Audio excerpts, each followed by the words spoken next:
तुलसी सोई चतुरता राम चरण लवलीन। संसार में सबसे बड़ा होशियार वही कहा जाता है जिसकी भगवान के चरणों में प्रीति है। संसार में बहुत मन लगाया लेकिन लाभ नहीं हुआ। देखिए, एक तरफ संसार को रखो, एक तरफ भगवान को रखो।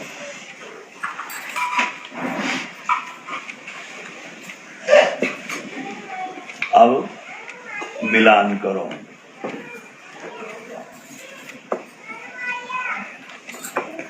संसार जब मिलता है तो थोड़ा मिलता है और थोड़े में उलझा रहता है।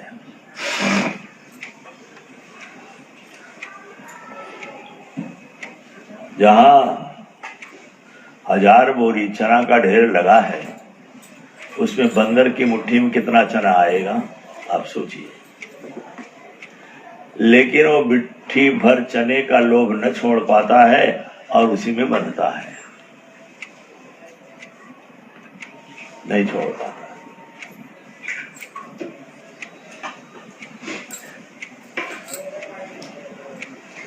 संसार बहुत थोड़ा मिलता है और भगवान जब मिलता है तो पूरा मिलता है, थोड़ा भी आधा तिहाई नहीं मिलता।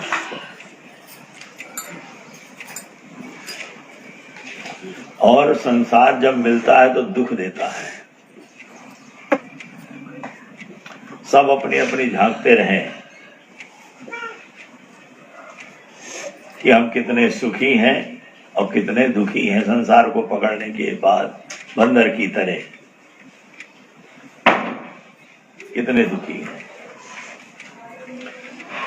तो थोड़ा मिलता है वो भी दुख देता है, और भगवान पूरा मिलता है, आनंद देता, आनंद ही आनंद, वहां आनंद की कमी नहीं है। देखिए, लाभ हानि दो हैं, मान अपमान दो हैं, मिलना बिछुड़ना दो है,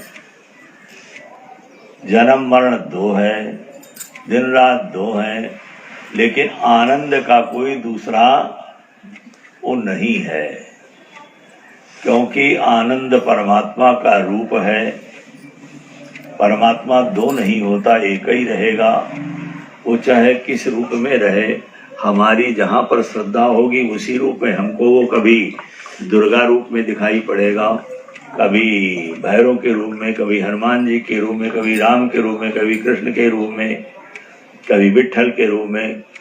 वही एक परमात्मा है। जैसे मिट्टी से नाना प्रकार के बर्तन बनते हैं, दियाली भी बनती है, कुल्हड़ भी बनता है, सकोरा भी बनता है, घड़ा भी बनता है, सब बनता है, लेकिन मिला करके मिट्टी ही है और कुछ नहीं है।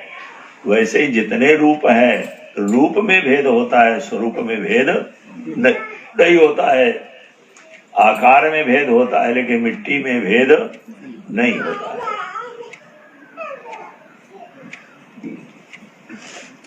जिसको मान लो जहां मन लगे वहां लगाओ, कोई बंधन नहीं है। हमारे लिए वही बन जाएगा। वो माता भी बन जाता है, पिता भी बन जाता है, भाई भी बन जाता है, सगा संबंधी सब कोई बन जाता है वो। और सर्व शक्ति उसके अंदर है। हमारी भावना जहां पर लग जाए उसको हम पकड़ लें। तो संसार मिला, थोड़ा मिला, दुख दिया। भगवान मिला, पूरा मिला, आनंद दिया। और दुख देने वाला संसार भी एक दिन छूट जाता है, रहेगा नहीं। भगवान कभी छूटता नहीं है। जो आ गया सो है अपना। अच्छा, जिस संसार को हम पकड़ करके अहंकार बनाते हैं, ये मेरा है, मेरा है, मेरा है, ये संसार का विस्तार, संसार का सुख, संसार का दिखावा कितने दिन हमारे पास रहेगा, ये सोचिए।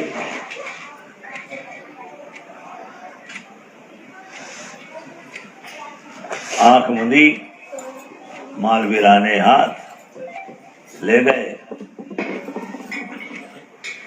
लड़के ले गए, बहुएं ले गए, जमाई ले गए, लड़कियां ले गई, और रहे ऊत के ऊत चले गए मरघट पे। कुछ नहीं पकड़ में आया, किसी की पकड़ में नहीं आया, आएगा भी नहीं, कभी नहीं आया। हमारे गुरु महाराज जी के कमरे में एक वो चित्र रखते थे, संसार का नक्शा। जो लोग जानते हैं उनको पता होगा। वो कभी पूछते थे, भाई देखो इस संसार के नक्शे में भारत कहाँ है, चीन कहाँ है, अमेरिका कहाँ है, रूस कहाँ है, तो सब दिखा देते थे। अब भारत के नक्शे में पूछते थे, भाई इसमें दिल्ली कहाँ है, तो दिखा देते थे। उत्तर प्रदेश कहाँ है, तो दिखा देते थे। और तुम्हारा पीलीभीत कहाँ है कहीं? ठीक से नब्बे को कहेंगे।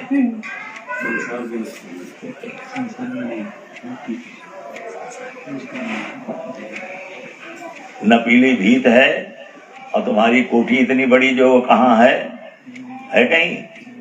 अब उस कोठी का अहंकार लिए बैठा है कि मेरी है, मेरी है, मेरी है। यही सबसे बड़ा धोखा है। संसार के नक्शे में कहीं नहीं है, कुछ नहीं है। और वो परमात्मा जिसके एक एक रोम में कोटि कोटि ब्रह्मांड है, उसके यहाँ कितना है? जिस लंका को प्राप्त करने के लिए रावण ने अपने सिर काट काट करके दिए, उस लंका को विभीषण को भगवान ने बड़े संकोच के साथ दिया कि मैंने कुछ नहीं दिया। जो संपत्ति 10 अरब करी रावण शिवपाली नहीं, सो संपदा विभीषण का सकुच सहित हरिदीनी, अति सकुच सहित हरिदीनी। बड़े संकोच कुछ नहीं दे रहे हैं। अरे भाई 1000 मन चने के 5 किलो केजी को चना दे दो, क्या हुआ? खेती के समय हम देखते हैं आश्रमों के जब अन्न इकट्ठा करने जाते हैं तो खेत से तो 1 कुंटल दे देगा और घर से उसको 5 किलो देने में भी परेशानी होती है, घर से निकालना पड़ता है। समझ आ रही कुछ बात की नहीं आ रही है? और खेत में से वो 1 कुंटल भी दे देता बड़े आराम से, कुछ नहीं फर्क पड़ता हमारे ऊपर। घर में आ जाने के बाद नहीं देने का मन पड़ता है। तो जब जो कुछ भी हमारे पास है वो सब परमात्मा का है, ये बुद्धि में हमारी होना चाहिए। हमारी साड़ी पर उसी का अधिकार है, हमारे जेवर पर उसी का अधिकार है, हमारे बैंक बैलेंस पर उसी का अधिकार है, हमारी तिजोरी में रखे रुपए पर अधिकार है।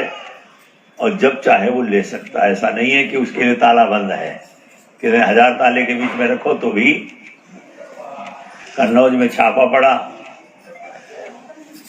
कितनी चाबियां, 300 चाबियां थे उसके घर में। निकल गया कि नहीं निकला? बचा सकते थे तुम लोग, दौड़ के चले जाते कि हमें भी दे दो थोड़ा, हमें भी दे दो। बड़ी कंजूसी, बड़ी चतुराई से व्यक्ति संभालने की कोशिश करता है, लेकिन संभलता नहीं है। अरक्षितम तिष्ठते दैव रक्षितम सुरक्षितम दैवतम विनश्यति। जिसकी भगवान रक्षा करते वही रक्षित होता है, और जिसको भगवान न चाहे उसको कोई बचा नहीं सकता है। न संपत्ति, न शरीर, न पद और न बुद्धि, कुछ नहीं। इसलिए भगवान ने कहा गीता में, तमेव शरणम गच्छ सर्वभावेन भारत। उसकी शरण में जाओ जो सबका है, सबके साथ है, हर समय है। भाई हम हर समय सुख चाहते हैं, हर वस्तु में सुख चाहते हैं और हर जगह सुख शांति चाहते हैं, लेकिन हर वस्तु हर जगह नहीं होती, हर समय नहीं होता है, और सब समय नहीं होता है। चावल है तो गेहूं नहीं हो जाएगा, गेहूं है तो सब्जी नहीं हो जाएगी, अलग अलग है। पीलीभीत दिल्ली नहीं हो जाएगा, दिल्ली अमेरिका नहीं हो जाएगा, अमेरिका रूस नहीं हो जाएगा। एक संत के पास एक व्यक्ति बनावटी श्रद्धा वाला, असली श्रद्धा वाला नहीं था। वो कहा कि महाराज हमारे यहाँ आप हमारी कोठी अपवित्र कर दो। बड़ी भारी कोठी और निरभानता दिखाता है, अहंकार में कहता मेरी कुटिया पवित्र कर दो। महाराज ने कहा देखो मैं चलूंगा तो, लेकिन मेरी 3 बातें तुम मान लो तो मैं चलने को तैयार हूं। कहा महाराज अब अहंकार जगा उसका, कहता 3 नहीं, आप 13 कह दो, सब मानूंगा, आप चलें कि हाँ आज्ञा तो करो। कहा देख, पहले तो मैं खाऊंगा, तुमको खाने नहीं दूंगा, तुम खाओगे नहीं। महाराज जी तो बड़ा कठिन है, मैं अपने से बढ़िया खिलाऊंगा, मैं आपको बादाम का हलवा खिलाऊंगा, मैं सूजी का खा लूंगा। आप लोग करते हैं कभी नहीं? ऐसा करते हैं। बड़ी बेईमानी व्यक्ति करता है घर में। जब चीज सड़ने लगती है तो वो मंदिर में ले जाता है, सड़ने लगती है तो प्रसाद बांटता है दरवाजे पर, नौकरों को देता है जाकर के, और जब छिपा के रखे रहेगा। ये तो बड़ा कठिन है, ये नहीं कर पाएंगे। दूसरी कहता मैं सोऊंगा, तुमको सोने नहीं दूंगा। हमारे जी तोड़ कर 3 दिन बाद हम डिप्रेशन में आ जाएंगे, पागल हो जाएंगे, फिर तो हम कैसे रहेंगे जिंदा? ये भी नहीं कर पाएंगे। हम पहरेदार लगा देंगे 8-8 घंटे के 3 बार के, वो जगते रहेंगे, वही बात होगी तो मुझे बताएंगे, हम आ जाएंगे। कहा तीसरी बात बता दो। कहा मैं जाना चाहूं वहां तो मुझको पहले से मिलो। कहा महाराज आप मुझे बता दें कि हम पूरनपुर जाएंगे कि रुद्रपुर जाएंगे कि बरेली की तरफ जाएंगे, कहाँ जाएंगे, तो वहां मिल जाएंगे। और ऐसे कहाँ पता चलेगा? साधु ने कहा मूर्ख कहीं के, अहंकारी, किसी बल पर कहता मेरे यहाँ चलो, मैं उसके साथ रहता हूँ जो मेरी तीनों बातों को पूरा करता है। भगवान सबको खिलाता है, कभी खाते नहीं देखा आप लोगों ने? देखा है खाते हुए? अगर सच्ची माने आप अपने हृदय में हाथ रखो, अगर आप जो भोग लगाते हैं, चाहे वृंदावन जाओ, चाहे काशी जी जाओ, कहीं जाओ, अपने घर के ठाकुर जी को लगाओ, अगर भगवान खाना शुरू कर दे दूसरे दिन से बंद हो जाएगा, तुम्हारा भक्ति ठंडी पड़ जाएगी। गए कटोरे हो गए तो नहीं लगेगा होगा, तो गप खा गए अपने आप थोड़ी देर में।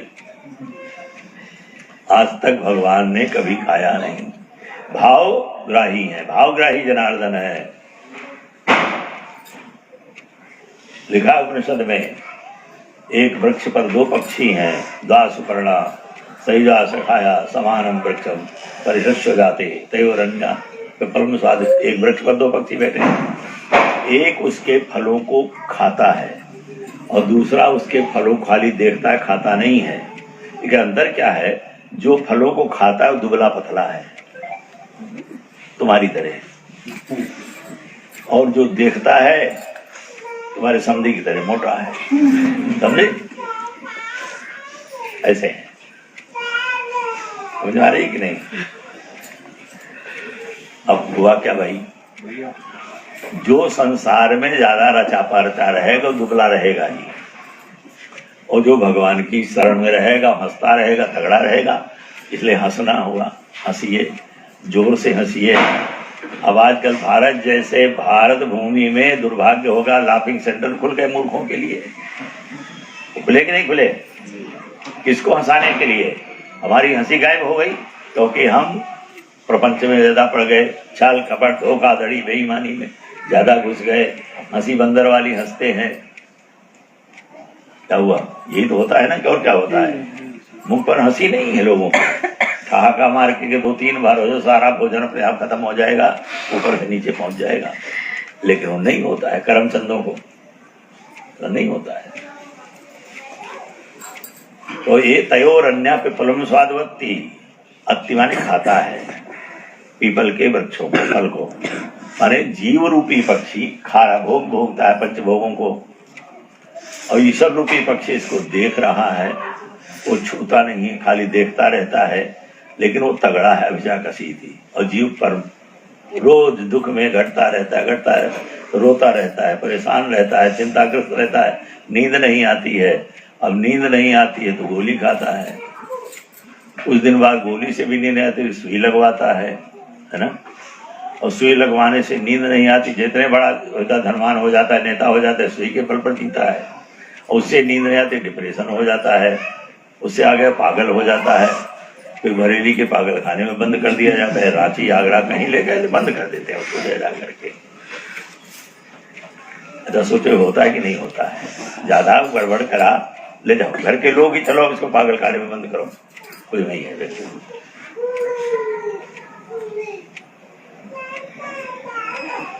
और फिर होता है हार्ट अटैक। गए।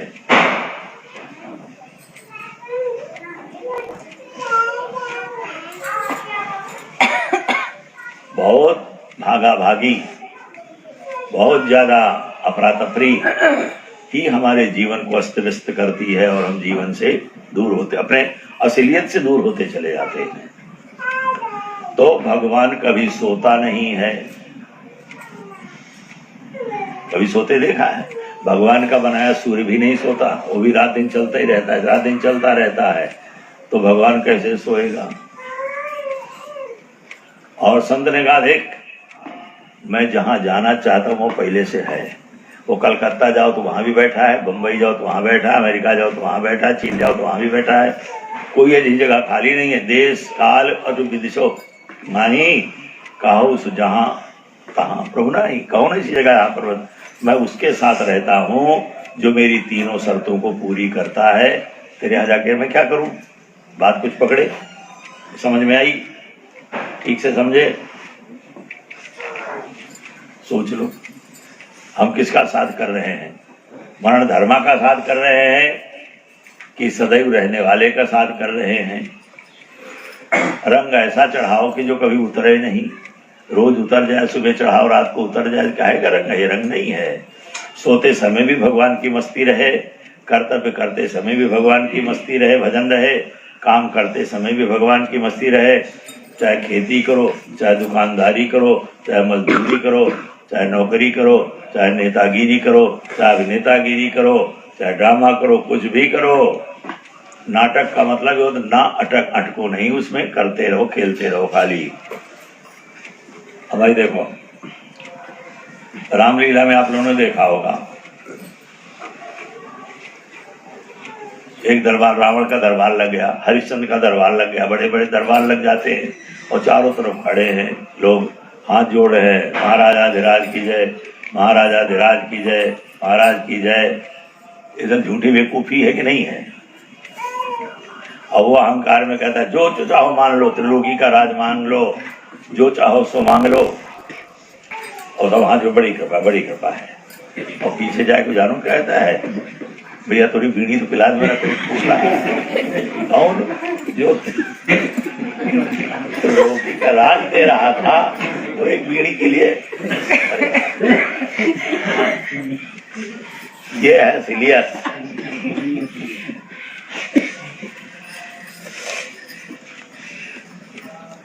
सबसे मिले अलग रहो भाई, यही ज्ञान ज्ञानी का। ये दुनिया के धोखे की टट्टी कोई नहीं किसी का, ये ज्ञानियों का है। भाई रेलगाड़ी में हम लोग चलते हैं, यारी दोस्ती होती है, मिलने जुलते हैं, सीट के लिए झगड़ा भी कभी कभी होता है, हमारी सीट पर तुम कैसे बैठ गए, हमारी ये है, हमारी ये है। लेकिन उतरते समय आधा घंटा पहले सामान बांध के किनारे चला जाता है उसके घर वाले के पास में, कहो भैया तुम तो बड़े प्रेमी हो इसके, रुक जाओ थोड़ी देर, आधा घंटा और एक स्टेशन चलो, फिर मेरा स्टेशन आ गया। तो रेल के यात्रियों की तरह संसार में रहने की हम कोशिश करें, स्टेशन पहले से तैयार हो जाए। उस मुसाफिर बांध बिस्तर कस कमर तैयार हो, मौत है सिर पर खड़ी गाफिल न हो, होशियार हो, तैयार हो जाओ, हर समय तैयार रहो। कौन हमारा क्षण आखिरी होगा इसका किसी को पता नहीं है।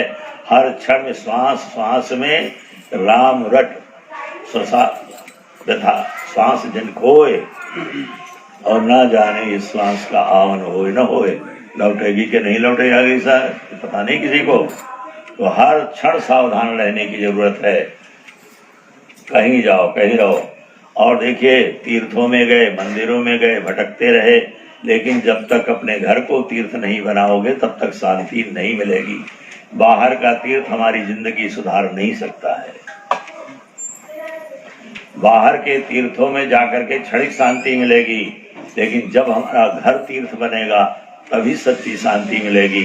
घर में भगवान को बुलाओ, ठाकुर जी को वहीं बुलाओ। भटकने से काम नहीं चलेगा, भागने से काम नहीं चलेगा। जहां है वहीं जाग जाए, वहीं पर भगवान को बुला लें। भगवान आने को तो तरसते रहते, खड़े रहते, तैयार रहते। वैकुंठ वन को कोई पूछता नहीं हो, जा रहे हैं। कोई जसोदा हो, कोई कौशल्या हो, कोई अदिति हो, देवहूति हो, तो मैं जाऊं। लेकिन सुपर्णखा इकट्ठी हो गई चारों तरफ, हर घर में सुपर्णखा 2-4 हो गई, जिनका न भेष है, न भूसा है, न खान है, न पियन है, न रूप है, न रंग है, कुछ नहीं। अब वहां भगवान तो नहीं आ जाएंगे। घर को मंदिर बनाओ, रसोई घर अन्नपूर्णा का मंदिर है, रहने का कमरा लक्ष्मी नारायण का मंदिर, पत्नी लक्ष्मी नारायण है, उसके अंदर भगवान का भजन हो, पूजा हो। विलासता के लिए नहीं है, दिखावे के लिए नहीं है, ठगी के लिए नहीं, बेईमानी के लिए नहीं है। सावधानी से रहे। हर घर का कमरा हमारा मंदिर हो, दरवाजे पर तुलसी हो, दीपक जले। 4 दीपक कम से कम व्यक्ति को अपने घर में सायंकाल जलाने चाहिए। शांति अगर चाहता है तो नहीं ठोकर खाता रहे, मरता रहे। जी अपने पितरों का एक दीपक सायंकाल जलाए, घर के बाहर तुलसा माता का दीपक जलाए, अपने इष्ट देवता का दीपक जलाए और अपने कुल देवता का दीपक जलाए। बात समझ आई कुछ? ये हमारे लिए बिना पैसे का, बिना खर्चे का काम है। सवेरे उठ करके सूर्य भगवान को जल दो। सूर्य नारायण हमारे प्रत्यक्ष परमात्मा है। सायंकाल तुलसा माता में दीपक जला करके वहीं अपनी कामना सामने रखो, सारी वहीं पूरी हो जाएगी। भागने की, भटकने की, मांगने की जरूरत नहीं। इधर उधर तो मांगने से देगा कोई क्या? हमसे भी मांगा तो मैं क्या दूंगा? मैं तो सब भिखारी हूँ, मैं क्या दूंगा आपको? किसी के पास कुछ नहीं है। बहुत करोड़पति वो भी नहीं दे सकता, तो हार्ट फेल हो जाएगा, नहीं दे सकता। इसलिए जो कहना है भगवान से कहो, अपने इष्ट से कहो, अपने राम जी से कहो, अपने मालिक से कहो, सबका मालिक एक। तो ऐसे ऐसे जब जीवन बनाएंगे तो जीवन में हमारे शांति रहेगी और जीवन हमारा सार्थक होगा। यही हम आप सब विचार करें। अगली चर्चा मिलकर करेंगे। बोलिए श्याम राम।